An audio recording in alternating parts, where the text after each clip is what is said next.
Concealed carrying in church. Super important. Things have been getting rough lately in the landscape as far as America and churches. After October 7th, over in Israel, ISIS and other groups have called for people to go attack American churches and synagogues. And it's more important than ever for everybody to remember their ABCs, always be carrying. If you're new to the channel, my name is Keith. I am a 30-year retired police officer with 20 years on SWAT. I specialize in securing churches and church security. So if you want to know more about church security and securing our churches, hit subscribe, like, leave a comment. You're in the right place. You're amongst friends. Let me talk about my everyday carry and what I carry in church.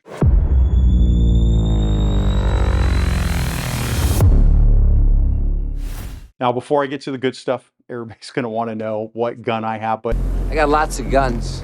There's some other things that you're going to be using more than a gun, because you're more likely to use a Band-Aid in church than you are a firearm. So there are a couple things that I do. I just got done with church today.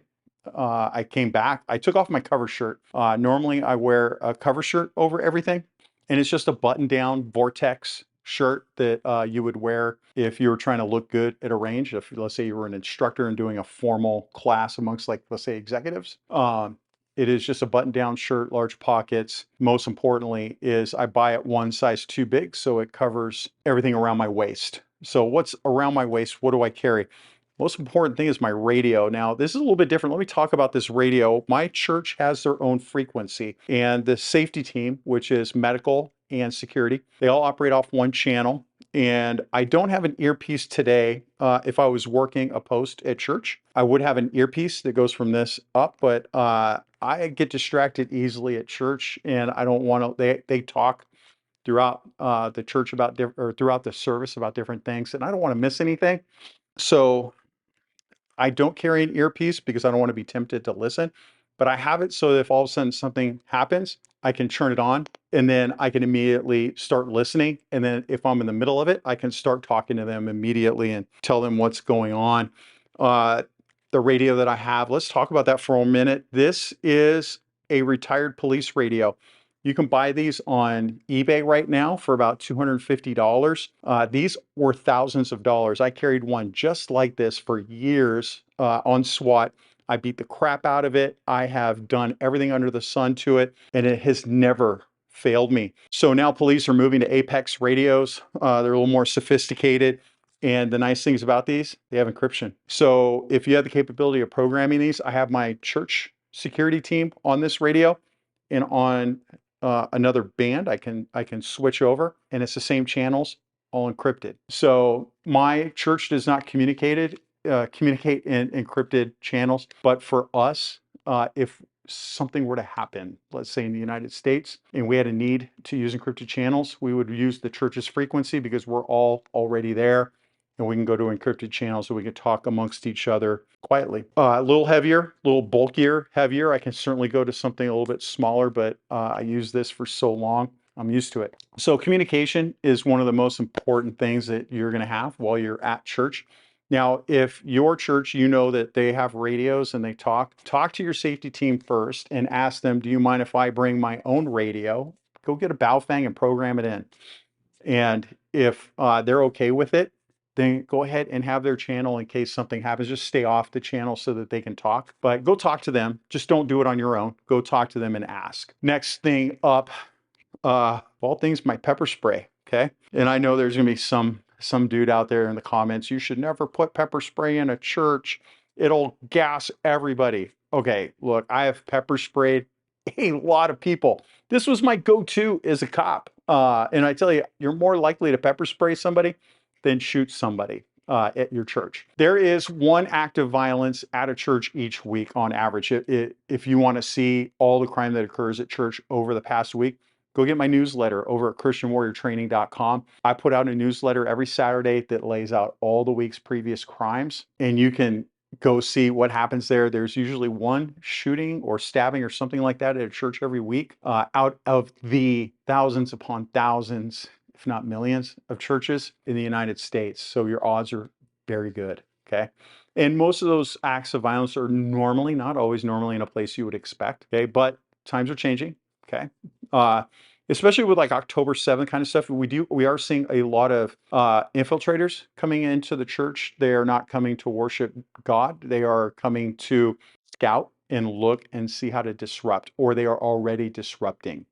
Recently, just last week, a priest bit a person that I feel, was trying to attack them. Pepper spray would have been a little bit better, a little cleaner for you. You don't want their dirty patchouli oil self in your mouth. That's gross. I'm more of a patchouli oil guy myself. So I like pepper spray. I keep it on me. If you're going to use it, go get training. Okay, training is amazing. Really, all I do is I just do one quick squirt right across their forehead, and everybody does the same thing. They go, oh, they stop for a minute and they wipe it, and it stings, and they go, you did something, and then they are going to go blind in just a minute, like seconds, and then they're done, and can't fight me if you can't see me. Okay, so pepper spray is an amazing thing. I keep it on a nylon pouch on my belt line. Okay. Besides, I mean, I can talk about how I carry my phone. That way we can call 911, do whatever. Okay, that's kind of a given that you're gonna have, nobody is without their phone anymore. Let's get to the good stuff. Let's go with guns. I carry God's own pistol, the Glock 19. I love the Glock 19. It is a great gun.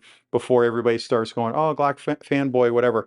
I actually am qualified with a couple of different guns, and I want to show you the guns that I'm qualified with at church, because we do have qualification standards at church. Now, I always, besides my pistol, and I'll talk more about what I've done with this and the other guns that I may bring to church, I always carry a spare mag. This is just one I grabbed because I was late, and I grabbed it. I always keep mine in my back pocket and not actually on my belt. And why is that? I worked plain clothes for a large portion of my career, either plain clothes or in an undercover capacity. I kept it in my back pocket because you have like office work, then you go out. It was just a more convenient place to put in my back pocket. Now, certainly now that I'm retired, I could put it back on my belt where it belongs, but I can't. I've gone to the range and tried to train myself to put it on my belt, but I am so ingrained to grab it out of my back pocket, and it's going to be rough for me to transition. And to be honest, I like having it back there and getting it off my belt because it's hard enough to sit in the pews with all that crap on anyways. So a little bit about this Glock 19, and I'm going to show you two more guns that I have that I think are acceptable, and I do sometimes carry at church, and I'll tell you when and how. So the Glock 19, I do have a Holosun sight on it. It is the only Holosun I own. Everything else has RMRs on it, or Sig Romeos, which because they're SIGs, and I'll show you that in a minute. But the Holosun, man, this thing is totally accurate, and it hasn't failed me yet. When it fails, I'll replace it with a Trijicon SRO. But for now, I'll leave that on there because I can't afford to replace it. So it stays on there. More important, I did change the trigger. You can see I have an Apex trigger, and a lot of people are going to be like, Glock triggers, like, don't change anything, whatever. There's gonna be a lot of comments. Fine, leave the comments. I want to read them. I read all comments.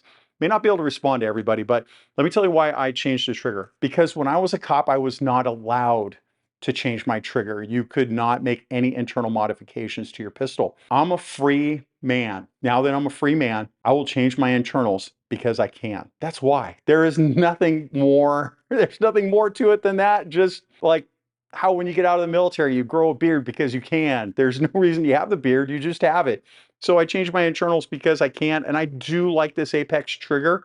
Does it make me shoot better? No, man, I shoot the same. All my drills are exactly the same. Nothing's different. My times are perfectly the same. Otherwise, there's no other modifications to this. More important than the gun itself is what's inside the gun and what you're feeding the gun. I'm shooting spear bullets. Why am I shooting these?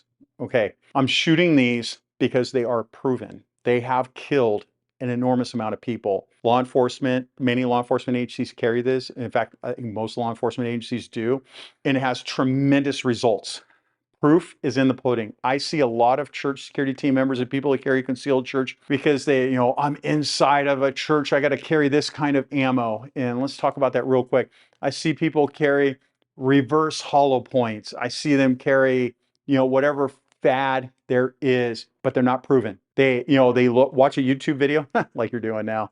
They watch a YouTube video and they listen to some guy talk about how great the ballistics are in this reverse hollow point, and it looks great in gel. Awesome. How many people have been killed by that? I like Spear because it's dumping bodies and it's been proven to be perfect. If I was going to do a hostage rescue, which an active shooter in a church is essentially an active hostage rescue, this is what I'm going with. I have seen some weird stuff at range. I have seen people with ball ammunition. You don't want to shoot ball in a church because it's just going to go through people. It doesn't make a good wound channel, is what it doesn't do. Or I've seen, this is the funniest one. They do hollow point, ball, hollow point, ball, hollow point, ball, or hollow point, hollow point, hollow point, and then all ball ammo.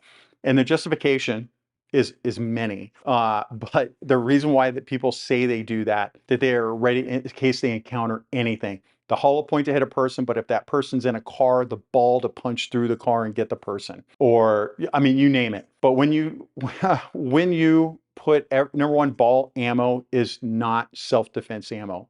Stop that.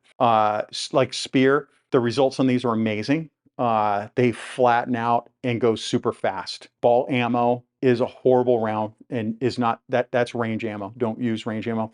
And the worst thing that I see is people with reloads, because they can reload better than anybody. Reloads are unreliable. I know somebody is out there saying, oh, I'm better than CCI or Spear or whoever. I will make the best bullet.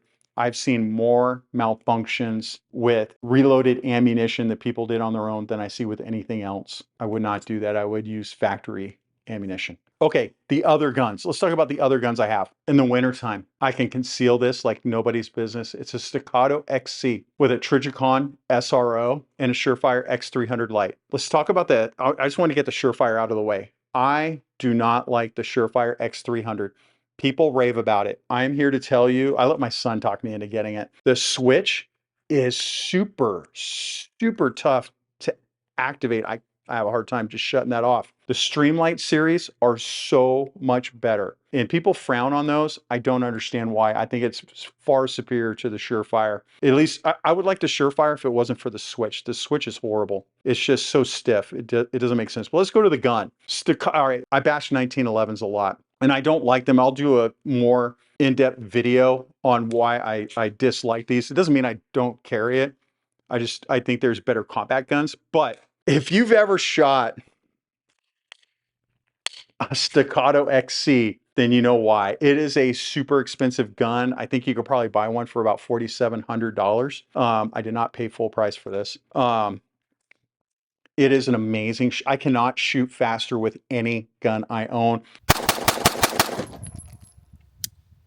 Oh my God, look at that. I carry 22 rounds in this gun. The Trijicon SRO is a phenomenal sight. I love this gun because I can shoot fast, accurate. I can shoot at a 100-yard gong and hit it every time. 100 yards. I can't do that with any other gun I have. And it is completely controllable with this port at the end of it. This is a phenomenal gun. I can't really conceal it in the summer. We're late spring here. You see I'm sweating a little bit because I'm in my studio. It's hot with all these lights. But my gosh, it's just a great gun. In the wintertime, I can conceal this. I'll take it with me because if I got to do an active shooter, this is the one I want. Okay, so one thing I forgot to talk about in my daily carry is in my truck. I'm worried about active shooter at the church. So one of the things that I do is I carry a rifle in my truck. This is very, what's the word I'm looking for? This is very controversial. A lot of people don't believe you should even think about it, but there's been numerous times during our active shooter scenarios at our church that we do once a year that there has been time that if somebody had, like, there will be kind of a standstill at the church where during the firefight where the suspect isn't advancing, but we're not advancing either. And you kind of want to end it very quickly. So having a rifle is, we definitely had time to go back and go get it, which would have changed we would have imposed our will upon the bad man. And so my recommendation is if you do have a rifle that a lot of people want to spend money and buy like a $3,000 rifle and have no training, buy a rifle you can afford that is quality, but at the same time, You go out and get training.